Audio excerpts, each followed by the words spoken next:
ए आई, तू पाऊल नाही ठेवायचं आमच्या घरात. एकदा सांगितलं ना नाही यायचं आमच्या घरी. नाही यायचं. आई शांत हो, अगं ऐकून तरी घे माझं. तू आपण शोधूया ऋषी दादाला. हा, मी तुझी आई नाहीये, मी ऋषीची आई आहे. तू खोत आहेस खोत. तू नाही यायचं आमच्या घरात. सांगितलं ना जा तू. तू नको. शांत हो प्लीज, शांत हो. तू नाही यायचं सांगितलं ना. आई अगं अशी होतानी लपवून ठेवलंय माझ्या ऋषीला.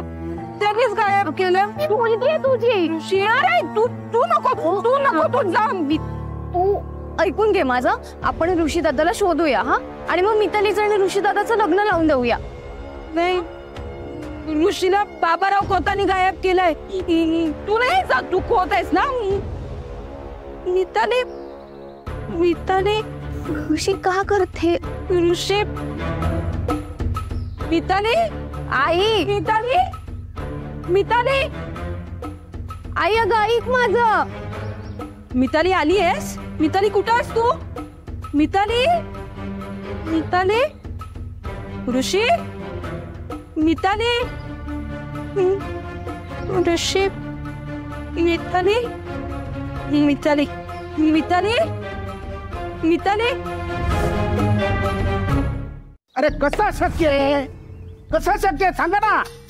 गाढवाला ताप आणि वेड्याला मनस्ताप होईल असं वागताय तुम्ही. माझं लाखो रुपयांचं नुकसान झालं. माझा सगळा माल दरीत गेला आणि तुम्ही म्हणता झालेल्या घटनेचा इन्शुरन्स मिळणारच नाही.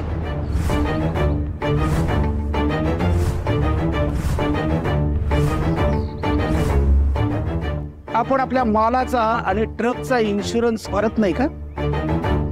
हो भरलाय ना बाबा. मग भरतोच आम्ही. अरे आम्ही काय नव्याने धंदा करत नाही. वर्षानुवर्षाचा धंदा आहे आमचा. लाखो रुपये आम्ही इन्शुरन्सच्या नावाखाली भरतो. मग आम्हाला त्याचा परतावा मिळायला नको?